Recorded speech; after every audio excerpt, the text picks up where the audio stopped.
What if time isn't a river flowing forward, but a sea with hidden currents, eddies, and whirlpools, places where yesterday can brush against tomorrow?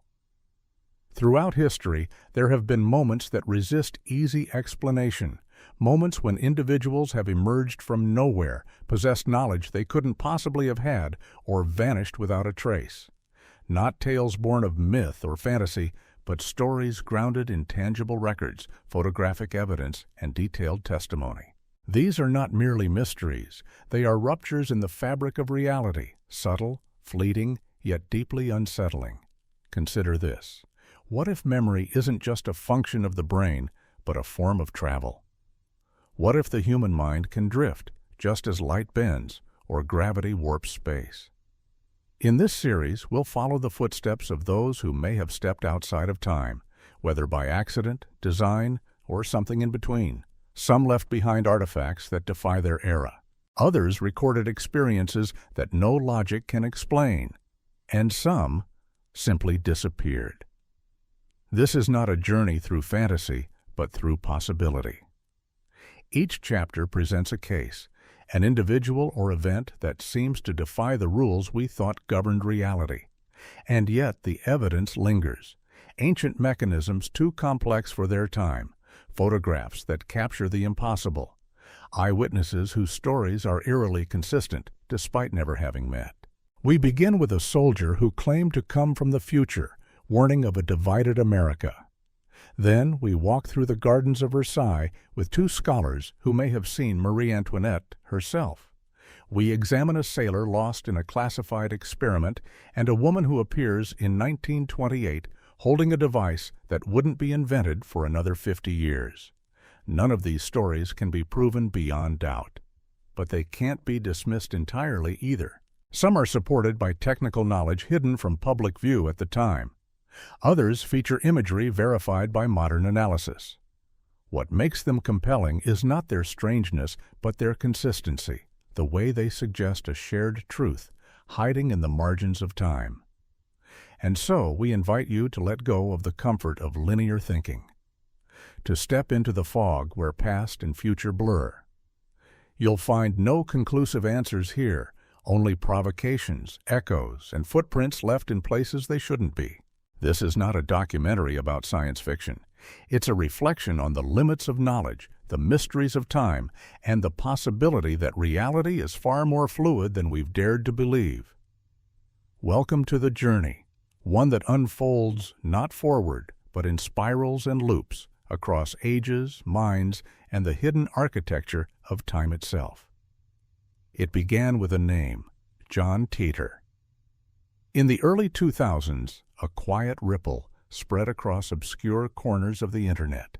On forums typically populated by fringe theorists and bored tech enthusiasts, a user claiming to be a soldier from the year 2036 began posting. His mission, he said, was simple: retrieve a long obsolete IBM 5100 computer from the year 1975. But the story he told unraveled into something much more complicated and chillingly prescient. Titor spoke with a technical fluency that immediately set him apart. He described his time machine in detail, its functions, limitations, even the physics behind temporal displacement. He claimed it was housed inside a 1967 Chevrolet Corvette, later transferred to a Suburban for practical reasons. He spoke of world lines, divergence, and multiverse theory, all with a clarity that impressed physicists and engineers alike. But it was his predictions that captured global attention. Writing months before the events of September 11, 2001, he warned that Americans would soon trade liberty for security after a catastrophic terrorist attack. He foresaw a nation split along ideological lines, with constitutional rights suspended in the name of order. He predicted that weapons of mass destruction would not be found in Iraq, a truth that only emerged years later. He wrote of a future where people carried powerful computers in their pockets and communicated through invisible networks. At the time, smartphones did not exist. Social media was in its infancy. And yet, here was someone describing it with uncanny accuracy. Titor's posts weren't just broad strokes. He referenced classified capabilities of the IBM 5100, its ability to debug mainframe code, something almost no one outside IBM knew. A former engineer later confirmed this obscure detail, years after Titor vanished. Then, just as mysteriously as he had arrived, he was gone. In March 2001, he signed off one final time, claiming his mission was complete. "There are only a few safety checks I need to perform before I leave this world line," he wrote. And that was it. Was he a hoaxer with rare technical knowledge? An early internet performance artist? Or something far stranger, a visitor from a fractured future leaving breadcrumbs in digital form? More than 2 decades later, many of Titor's observations about technology, surveillance, and societal fracture have come to pass. Not perfectly, but close enough to make even the most rational among us pause. If it was a fabrication, it was one of the most elaborate and technically sophisticated deceptions ever conducted online. But if not, if even part of what he said was true, then perhaps time is not as fixed as we think. And perhaps from time to time someone finds a way to reach across it, not to change the past, but to warn the present. Is John Titor gone? Or did he simply return to a future already shaped by the echoes of his visit? We may never know, but his words remain, quiet, measured, and hauntingly relevant, like a signal from the edge of time. It was a Thursday evening in June 1950, Times Square pulsing with the usual chaos, horns blaring, neon lights flickering, the tide of New Yorkers surging through the streets. Amid it all, a man appeared. Not metaphorically, not gradually. He appeared, as if stepping out from nowhere. He didn't make it far. Within moments he was struck by a taxi and killed. A tragic but ordinary end, until police began their investigation. The man was dressed like someone from another century. A black frock coat, high-buttoned shoes, a silk hat, all of it impeccably new, untouched by time or wear. In his pockets, antique currency long out of circulation, a brass beer token from a tavern that had been demolished in the 1800s, and calling cards bearing the name Rudolph Fentz. No modern identification, no driver's license, no hint of 1950s life. Captain Hubert V. Ream of the Missing Persons Bureau took interest. His search led him to a record from 1876. A man named Rudolph Fentz had disappeared one evening during a walk in New York, never seen again. The details aligned perfectly: age, appearance, even the attire. Further digging revealed a Rudolph Fentz Jr. in a 1939 phone directory. When contacted, the man shared a photograph of his father. The resemblance to the Times Square victim was beyond question. The same eyes, the same mustache, the same face, unaged across 74 years. The case was quietly closed. Officially, it was too bizarre, too unclassifiable. But the officers involved never stopped talking about it. Whispers of time travel, of a man displaced by forces we can't yet name, echoed through precinct halls and late-night conversations. There were no signs of mental illness, no evidence of fraud or deception, just a man who walked out of 1876 and into the path of a taxi in 1950. How do we explain that? A hallucination shared by witnesses and investigators? A prank sustained across decades? Or was Rudolph Fentz truly a man out of time, caught in a moment of accidental passage between centuries? The notion sounds absurd, but the details remain stubbornly intact. The objects in his pockets were verified. The missing persons report was real. The family photo matched. And no one has ever uncovered a credible explanation that ties it all neatly together. Perhaps time is not a wall we cannot breach, but a thin veil in places, frayed and fragile. Perhaps in rare moments, someone falls through. If Rudolph Fentz was such a man, his journey tells us something profound, that the boundaries we assume are fixed may be more porous than we think, and that the past, far from being lost, may still be walking among us, confused, wide-eyed, and unaware of the world they've entered. He didn't leave behind a message, just questions, and a body that didn't belong in its time. Time, it seems, may not always run in a straight line. Sometimes it loops, and sometimes someone gets caught in the loop. August 10, 1901. The summer sun filtered gently through the gardens of Versailles as two English academics, Charlotte Moberly and Eleanor Jourdain, strolled through the palace grounds. What began as a casual afternoon walk would become one of the most enduring and meticulously documented mysteries in the study of time anomalies. At first it was subtle, a strange stillness in the air, a sudden hush as if the world around them had shifted into slow motion. The light dimmed, colors dulled, and a peculiar melancholy settled over the landscape. Then figures began to appear, men in breeches and tricorn hats, women in flowing gowns from the 18th century, walked past without acknowledging the strangers in their midst. A woman in a wide-brimmed hat sat sketching by the Petit Trianon, glancing up only briefly before returning to her drawing. Her face bore a haunting resemblance to Marie Antoinette, the doomed Queen of France. Later, the women would recall the oppressive atmosphere, the quiet murmurs in a language that didn't match the dialect of 1901, the sudden appearance of a man who sternly warned them to turn back. He wore a dark cloak and an expression that chilled them. Only much later did they realize he resembled the Comte de Vaudreuil, one of the Queen's confidants.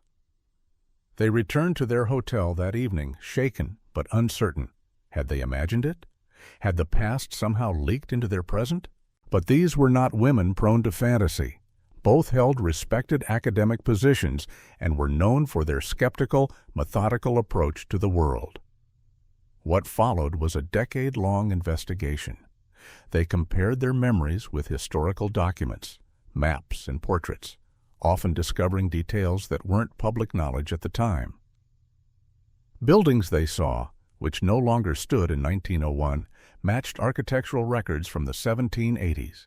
Garden paths they described had been altered decades earlier, but were confirmed to have existed precisely as they recalled. The most striking part, they conducted their investigations independently before comparing notes. Their accounts, written separately, matched with uncanny precision, not just in what they saw, but how they felt. In 1911, they published their findings in a book titled An Adventure. It sparked immediate debate. Some praised its depth and scholarship, others dismissed it as delusion or coincidence. But the French authorities took notice. Their own investigation confirmed that the women had described elements of Versailles that had not existed for more than a century. Skeptics offered psychological explanations, dissociative episodes, shared hallucinations, or latent memories triggered by the setting. Yet none of these explanations fully accounted for the accuracy of the historical details, many of which were obscure even to experts. So what happened in the gardens of Versailles that day? Did two modern women truly step backward into the last golden summer of the French monarchy? Or did they experience a kind of temporal resonance, an echo of history so vivid, so precise, that it transcended imagination? Perhaps there are places where time grows thin. Places where memory lingers, not just in minds, but in landscapes, where the past imprints itself into the present like a palimpsest, waiting for someone sensitive enough or lucky enough to stumble into it. Jourdain and Moberly didn't claim to solve the mystery. They only bore witness to it. And in doing so, they left behind one of the most compelling arguments that time, like the gardens of Versailles, hold secrets hidden in plain sight, if only we know how to see them. The summer of 1955 was humid in Washington, D.C. Astronomer and UFO researcher Morris Jessup was sorting through letters, most of them odd, cranks, dreamers, self-proclaimed prophets. But one envelope stood out. Inside was a letter that would shatter his understanding of space, time, and the limits of human experimentation. The sender called himself Carl Allen. Later, he would go by Carlos Allende. His handwriting was erratic, but his words were lucid. He claimed to have witnessed something extraordinary in 1943, an event so secret, so dangerous, that it had been buried by the U.S. Navy under layers of silence and denial. Allen described an experiment conducted at the Philadelphia Naval Shipyard. A Navy destroyer, the USS Eldridge, had supposedly been fitted with advanced electromagnetic field generators. The goal? Radar invisibility. What happened, he claimed, went far beyond that. According to Allen, the entire ship vanished, visually, physically, before reappearing moments later with scorched metal and broken men.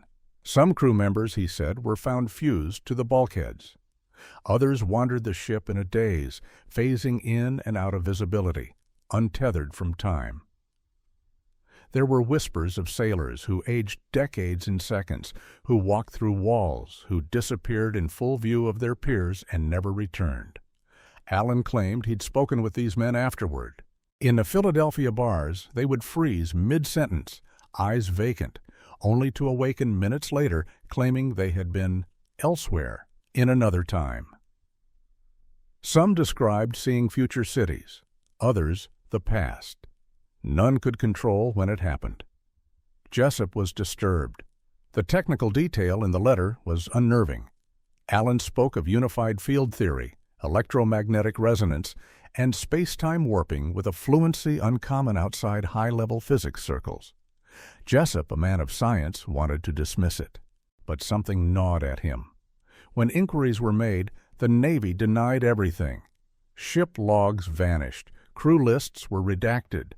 The USS Eldridge, they insisted, was never even in Philadelphia at the time. Yet anomalies remained. Archival newspaper clippings from 1943 hinted at strange sightings.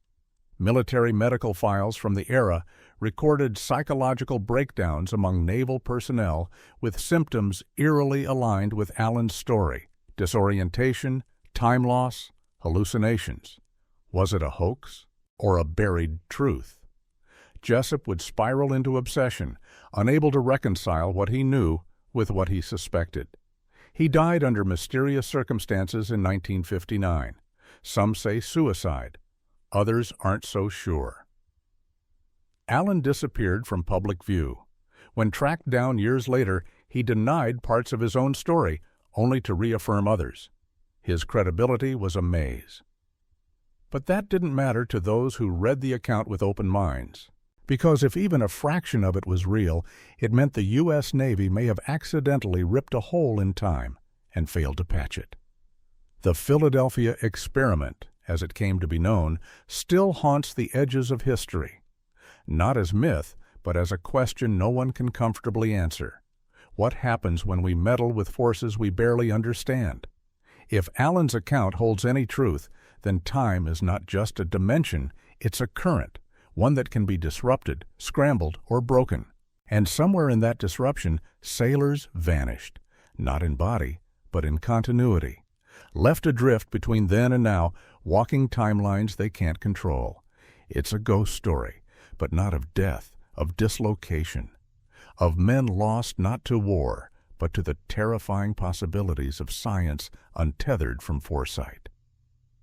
The grainy black and white footage rolls silently, capturing the glamour of 1928 Hollywood. Charlie Chaplin's film The Circus is premiering at Mann's Chinese Theater. Flappers and fedoras, fur coats and cigarette holders, every frame is a time capsule. But buried within this cinematic relic is a frame that should not exist. In 2010, film historian George Clark was reviewing the footage, meticulously scanning for archival detail. Then he saw her, a woman in dark clothes walking briskly behind the crowd. Her hand is raised to her ear. She's talking, smiling, engaged in a conversation. But there's no one beside her. And in her hand, a small rectangular object. She's holding it exactly as one would a cell phone. The first mobile phone wouldn't be invented for another 46 years. Digital enhancements confirmed it. The object was the size and shape of a smartphone. Her movements matched perfectly the distracted gait of someone mid-call. Her lips moved with cadence. She paused occasionally, as if listening. There was no indication she was performing, no camera near her, just a casual passerby behaving like someone out of place. The footage was original, untouched. Experts at Kodak confirmed its authenticity. No editing, no digital tampering. The woman was there, on that day, in 1928, holding something that should not have existed. But the anomalies didn't stop there. Other figures in the background seemed subtly wrong. Clothing with stitching styles not known in the 1920s. Haircuts that bore a modern precision. One man's shoes had rubber soles molded in a style not manufactured until decades later. No one in the crowd seemed to notice. Not a glance. Not a double take. If someone had been speaking into a small black rectangle in 1928, surely it would have drawn stares. Curiosity. Alarm. Instead, nothing. As if she wasn't fully visible to them, or as if they, too, were part of something else entirely. She doesn't appear on any guest list. She isn't among the studio staff. Hollywood historians found no trace of her identity, despite records for nearly every other person in attendance. A ghost in the crowd, or a traveler in disguise.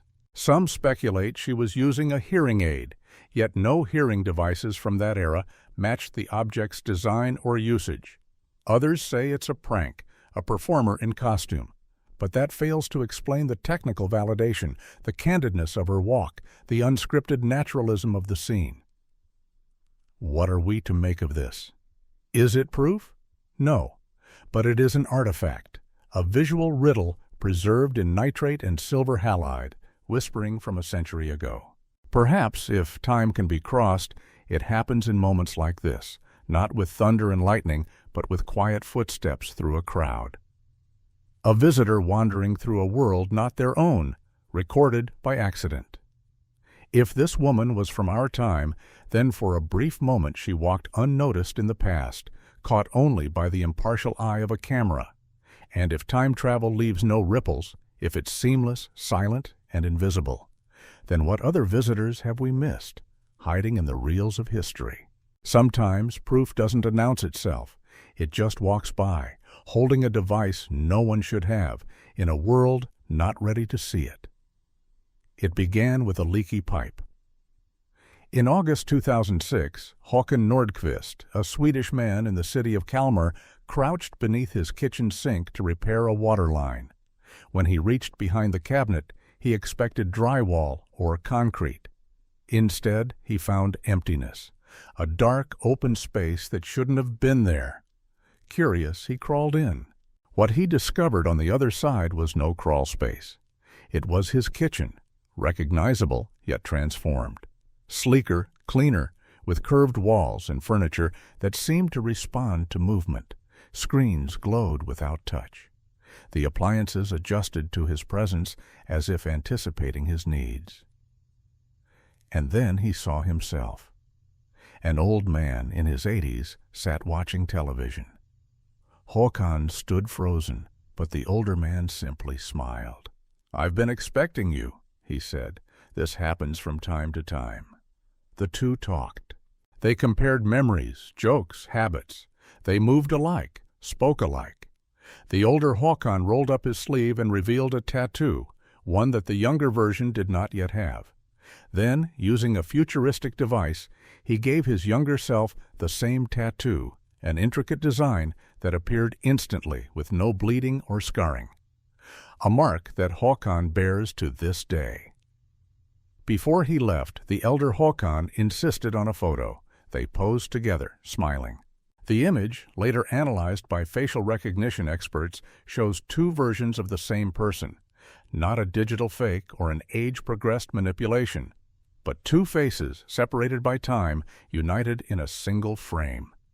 When Håkan crawled back through the tunnel, it was gone. The wall was solid, no sign of a passage, no trace of the future he had just visited. He told no one at first, but over time, the details began to surface. Quietly, almost reluctantly. Investigators who examined his tattoo found ink unlike any used in 2006, with molecular structures that shimmered under light. The typography was unfamiliar, the pigments chemically novel. The photograph baffled analysts. It bore markings and finishes inconsistent with any commercial camera of the time. The lighting, shadows, and clarity defied manipulation. And Håkan, a quiet, practical man with no history of mental illness or interest in the paranormal, never sought fame. He didn't sell his story. He didn't profit.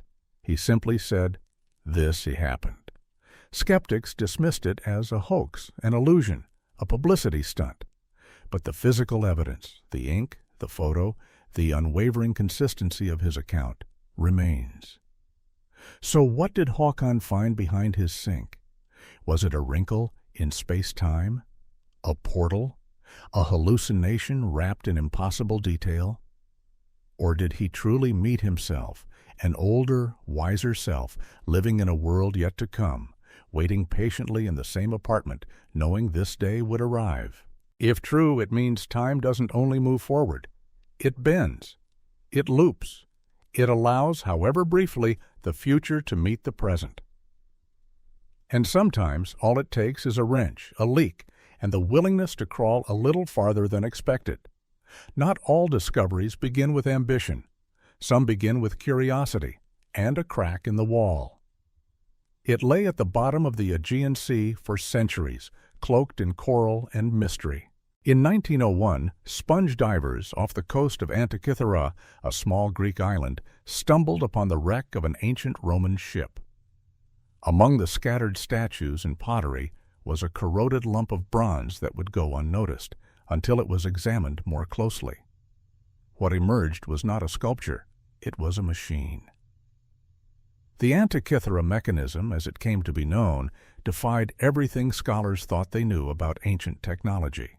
Dated to around 100 BCE, it was a complex system of gears, intricately cut, mathematically precise, capable of predicting solar and lunar eclipses, tracking planetary movements, and even aligning with the ancient Olympic calendar. Its sophistication rivaled that of 18th century clockwork, yet it predated it by more than 1,000 years. For decades, researchers struggled to understand how such a device could exist in antiquity. The gear ratios were too precise, the astronomical knowledge too advanced. The mechanism used differential gearing, something not officially invented until the 16th century. It incorporated knowledge of the metonic cycle, lunar anomalies, and the eccentricities of planetary orbits, concepts only formalized by Kepler and Newton. It was, quite literally, centuries ahead of its time. The mystery deepened with modern scans. CT imaging revealed inscriptions, complex gear trains, and a hidden back dial. The device was far more capable than previously imagined.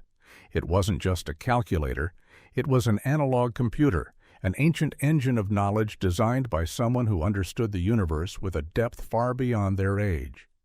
But who? The device's craftsmanship points to a single mind, a master engineer whose identity remains lost. Some believe it could have been designed by a student of Archimedes, or even Archimedes himself, but even that strains the timeline of known history. The mathematical formulas inscribed on the mechanism didn't exist in recorded literature until long after the device sank into the sea. How did this knowledge emerge and then disappear without a trace? No other known artifacts from the ancient world show this level of complexity. It's as if this machine arrived from the future, glimpsed briefly, and then was swallowed by time. The device today sits in a museum in Athens, studied, scanned, reconstructed, yet still not fully explained. Its materials are ancient. Its design is not. Is it evidence of lost genius? A hint of forgotten civilizations with knowledge beyond their era? Or, as some quietly wonder, could it have been built by someone who wasn't from that time at all? What if someone, somehow, reached into the past, built this machine, and then vanished? The Antikythera mechanism isn't just a puzzle. It's a message in bronze that the past may be more advanced than we imagine, and the future may not be as distant as we think. A whisper from beneath the waves, reminding us that history has gaps wide enough for the impossible to hide. And in those gaps, sometimes we find the future staring back at us, ticking quietly inside a forgotten machine. Leonardo da Vinci. The name alone conjures images of a man centuries ahead of his time, a painter, anatomist, inventor. But what if the truth is even stranger? What if Leonardo wasn't simply ahead of his time, but somehow outside it? Buried within his notebooks, thousands of pages of mirrored script, cryptic sketches, and layered ideas, are inventions that should not have existed. Helicopters with spiral rotors, submarines with sealed chambers, parachutes, tanks, machine guns, water pumps. Designs so detailed, so mechanically sound, that modern engineers have built them, and they work. His drawings of human anatomy go beyond what Renaissance medicine could explain. He understood the heart's valves, the flow of blood, the function of the brain's ventricles, knowledge that would not be proven for another 200 years. He drew the fetus in the womb with accuracy that baffles modern obstetricians. He sketched the brain in cross-section, with notes suggesting functions aligned with modern neuroscience. Then there are his astronomical observations. The phases of Venus, moons around Jupiter, accurate depictions of lunar craters. He noted that the Earth rotated, that the moon reflected the sun's light, not generated its own. Ideas Galileo would publish nearly a century later. But perhaps the most disturbing element is this. Many of Leonardo's most advanced concepts appear in his journals without buildup. No preliminary sketches, no experimental designs, just sudden, fully formed machines. Mechanisms that imply not gradual discovery, but memory. Some handwriting analysts note subtle differences in the script on these pages. Slight changes in stroke, in curvature, like someone else's hand imitating Leonardo's, or Leonardo copying something, not composing it. As if these ideas were recorded, not conceived. The calculations in some sections use algebraic notation and trigonometric identities that hadn't been developed in Renaissance Europe. He incorporated principles of gear ratios, torque, and fluid dynamics long before those fields existed in any formal way. Historians call him a visionary, a polymath, a miracle of the human mind. But a few ask the unspoken question, how? How did one man with no access to modern tools glimpse not just the future, but our future? Is it possible that Da Vinci had access to knowledge far beyond his century?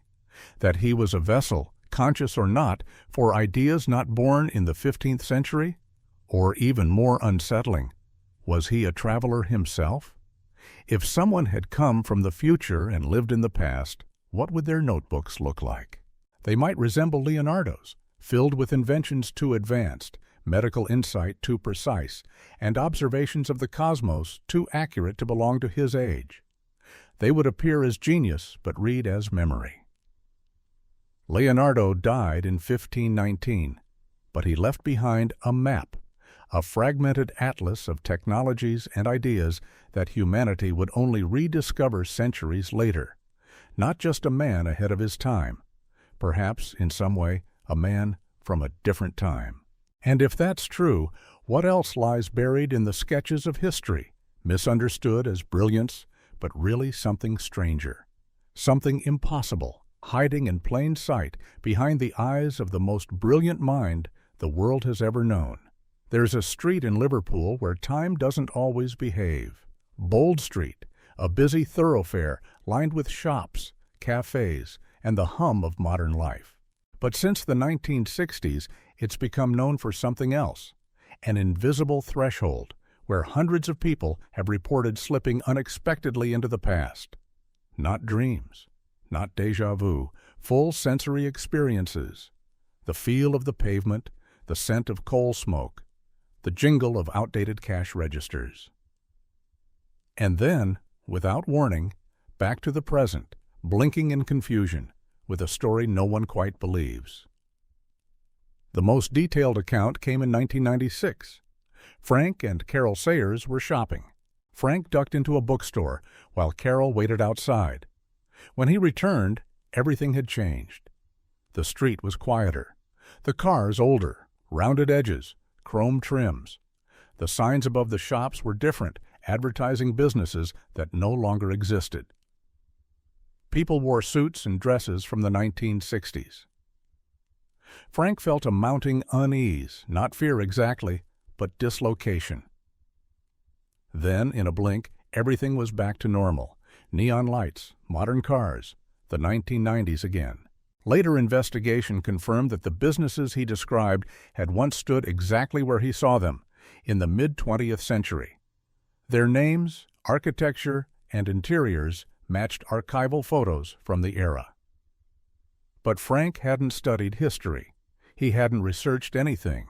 He was just a man buying a book. He's not alone. In 2008, a woman named Sarah Martinez stepped into what she thought was a new boutique.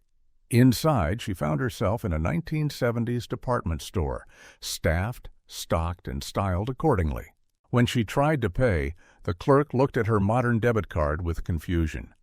Sarah turned, walked back out, and found the shop had vanished. The storefront was entirely different. Her purchase attempt, impossible. Security footage from Bold Street has captured strange behavior. Pedestrians pausing mid-stride, glancing around as if seeing something no one else can. Some step to avoid obstacles that aren't there. Others interact with people not caught on film. Historians have since learned that Bold Street was built atop a network of ancient tunnels and mineral deposits known to create electromagnetic anomalies. Some scientists quietly speculate that these features, combined with high humidity and atmospheric conditions, may influence human perception of time or even create localized temporal distortions. It sounds like science fiction, but the reports continue, and they are eerily consistent. People describe the same past, the same shops, the same vintage smells and sights, as if they're all accessing a shared snapshot of Liverpool's history, preserved like an insect in amber, replayed for the lucky or unlucky few who step into it. No one has stayed longer than a few minutes. No one has brought anything back. But many come back changed, more attuned, more thoughtful, as if they glimpsed something that left a mark. If time is layered, if past and present coexist in overlapping dimensions, then perhaps Bold Street is one of the thin places. A crack in the surface, a fold where one era brushes against another, and maybe, just maybe, the past is not gone. It's waiting, echoing, replaying itself in certain corners of the world, places like Bold Street, where time, for a breathless moment, lets you in. He spoke while asleep, but the world listened. Between 1901 and 1944, a soft-spoken man named Edgar Cayce lay on couches across America and slipped into deep, trance-like states. In this altered consciousness, he dictated thousands of detailed readings on health, dreams, ancient history, and most astonishingly, the future. They called him the Sleeping Prophet. But Cayce wasn't a showman. He wasn't a cult leader. He was a devout Christian, a photographer, and a family man who initially resisted his unusual abilities. Yet under trance, his voice transformed. He answered questions on subjects he had never studied. He diagnosed illnesses in people hundreds of miles away, and he predicted events that would unfold decades after his death. In 1935, he described a future where people carried small devices in their pockets that allowed them to communicate instantly around the world. He envisioned a vast, invisible network of information used for education, entertainment, and commerce. He warned of its dangers too: social isolation, addiction, and a loss of human connection. He was describing the Internet and smartphones in eerie, unmistakable terms. In 1928, he spoke of the blueprint of life, carried within the cells. He said humans would one day manipulate this code to heal disease, alter inherited traits, and extend life. He was talking about DNA before it had been identified, before genetics was even a formal science. His trance readings referenced stem cells, gene editing, and therapies that wouldn't exist for nearly a century. He foresaw oil discoveries in locations years before they were found. He warned of changing climate patterns, rising oceans, and geological shifts in specific regions, long before climate change was part of the public conversation. He spoke of Atlantis, not as myth but as memory, describing its location near Bimini in the Caribbean, where modern researchers have found underwater formations that resemble ancient roads or structures. He insisted knowledge from that lost civilization would one day resurface and change everything. Even space wasn't beyond his reach. Case predicted moon landings, space stations, human exploration of Mars. He described the presence of water on the red planet, the psychological toll of long-duration space travel, and the need for new medical techniques to deal with the effects of zero gravity. He also spoke of human evolution, not physical, but spiritual. He believed that consciousness itself would become the next frontier of science, that one day our thoughts, emotions, and intentions would be shown to influence the physical world. That energy, based on awareness, not just electricity, would power future technology. It sounds impossible, and yet emerging studies in quantum consciousness, neurobiology, and the placebo effect are beginning to hint at connections once dismissed as fantasy. Medical professionals who observed Case during trance noted unusual brain patterns, gamma waves in regions associated with temporal processing. It was as if his consciousness wasn't bound by the present moment, as if he could somehow step outside of time and observe multiple eras at once. What does it mean when a man with no medical training describes advanced surgical techniques? When he maps psychological diseases that modern psychiatry still struggles to define? When he tells the future, not in symbols, but in precise, actionable language? Was Casey a fraud, a savant, or something else entirely? Perhaps he didn't travel through time in the conventional sense, but his mind did, again and again, peering into futures not yet born and pasts long forgotten. And through his strange, sleepy visions, he left us a record, not just of predictions, but of possibility. A reminder that the boundaries of time may be far more permeable than we believe. And that sometimes the future speaks through dreams. He wasn't supposed to be there. In a black and white photograph from the early 1940s, a crowd gathers at the reopening of a bridge in British Columbia. Men in fedoras, women in dresses, the era unmistakable. But in the middle of the crowd, one man stands out. He wears a zip-up hoodie, a printed t-shirt, and sunglasses with modern frames. Around his neck, what looks like a small digital camera. He's younger, more relaxed. He looks like us. The photo is real. It's been examined by experts, tested for manipulation, verified as authentic. The film stock matches the time. The crowd is consistent. Only one figure is wrong. They call him the time-traveling hipster. Historians tried to dismiss the anomaly. Maybe it was an experimental fashion. Maybe the man was ahead of his time. But no plausible explanation could reconcile all the elements, the fabrics, the accessories, the technology. The camera he holds resembles no known model from that era. His shirt bears a logo that wouldn't appear until decades later.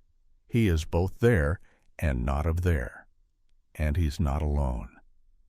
Other images have surfaced, scattered across time, showing Indy the Atlantic hums with secrets. Beneath the waves near the island of Bimini, strange formations lie scattered across the sea floor. Rows of massive stones, resembling roads or walls, too precise to be dismissed as natural. For decades, they've stirred whispers of Atlantis. But for one man, these ruins weren't just speculation, they were prophecy fulfilled. Edgar Cayce, the sleeping prophet, had predicted that remnants of Atlantis would rise near Bimini in the late 1960s. And in 1968, divers discovered what would become known as the Bimini Road, megalithic blocks forming a pattern that suggests ancient construction. But the story doesn't end with Cayce. It extends to those who claim direct contact with that lost civilization, visions, dreams, and inexplicable memories of a world swallowed by time.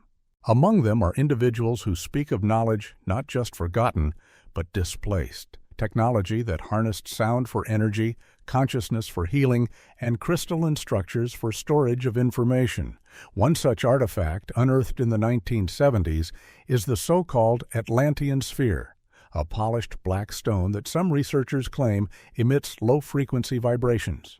When studied with modern instruments, the sphere showed acoustic properties similar to sound-based levitation technologies, a concept being tested only now in contemporary physics. Skeptics label these claims pseudoscience. And yet, there is a pattern. In the ruins of Egypt, in the depths of the Aegean, and now off the shores of the Bahamas, there are hints of a technological thread, one not linear, but cyclical. One that suggests humanity has risen high before and fallen. The legends of Atlantis, as recorded by Plato, speak of a civilization both spiritually attuned and scientifically advanced, a people who misused their gifts, who triggered their own downfall. But what if this isn't myth? What if Atlantis was not just a city, but a memory, a fragment of an earlier age echoing into ours? Those who believe they've glimpsed this past speak not with certainty, but with awe. A recurring image appears, a society where thought shaped matter, where energy responded to intent, and where knowledge was stored not in books, but in fields of vibration and light. Sound impossible? Perhaps. But quantum research now touches on these very ideas. Entanglement, observer effect, consciousness as part of physical reality. What if Atlantis didn't vanish entirely? What if pieces of it, people, artifacts, knowledge, were scattered through time? Some accounts suggest time travel may not always involve machines. That consciousness itself can drift, guided by trauma, meditation, or even genetics. That ancient souls, or their memories, might resurface in new minds. And if Atlantis was real, what was its legacy? Not just sunken stones, but warnings. About imbalance. About forgetting who we are. About the cost of divorcing wisdom from power. Perhaps the ruins at Bimini are not just archaeology. Perhaps they are a mirror, showing us what was and what might be again if we're not careful. Atlantis, in this view, is not just a place. It's a cycle, a chapter in time that closed too soon. And maybe, just maybe, the past is not content to stay buried. It rises, stone by stone, dream by dream, asking us to remember, not for nostalgia, but for survival. We have traveled through strange corridors of time, past internet prophets and silent photographs, ancient machines and whispered dreams. We've stood on quiet streets where eras blur and peered through footage where the future seems to walk unnoticed among the past. What remains? Not answers, but a hum of possibility. Time, as we've seen, may not be a strict chronology, but something more fluid, an ocean with tides and undercurrents pulling fragments of the past into the now, or allowing glimmers of tomorrow to surface before their time. Across cultures and centuries, stories persist, of people appearing where they don't belong, of knowledge surfacing without origin, of places where reality feels just a little too thin. Skeptics demand proof, and rightly so. But what we've explored is not about belief, it's about attention. These stories invite us to look closer, to listen deeper, to question the rhythms we take for granted. What if time is layered, not linear? What if memory and intuition are tools for navigating those layers, as valid as clocks and calendars? What if the boundaries between then, now, and next are more porous than we've dared to imagine? Each account we've visited, whether hoax, delusion, or truth, reflects something about us. Our longing to understand, our fear of forgetting, our hope that we are part of something larger, stranger, more wondrous than the visible world suggests. We crave stories where the impossible becomes intimate, where history isn't fixed but alive, breathing through people, places, and phenomena that defy explanation. These aren't just tales of time travel. They are parables of curiosity, reminders that discovery often begins with wonder, not certainty. And so we close not with a conclusion, but a question.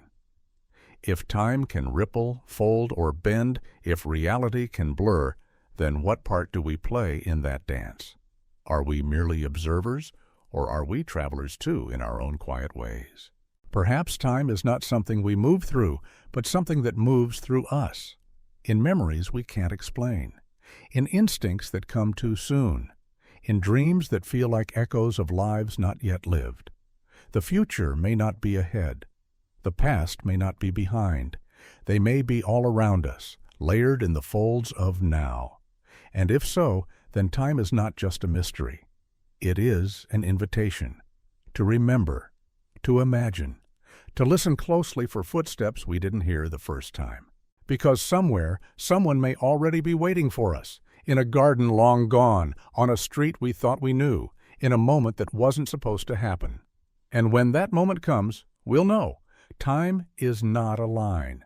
It is a story, and we are still writing it.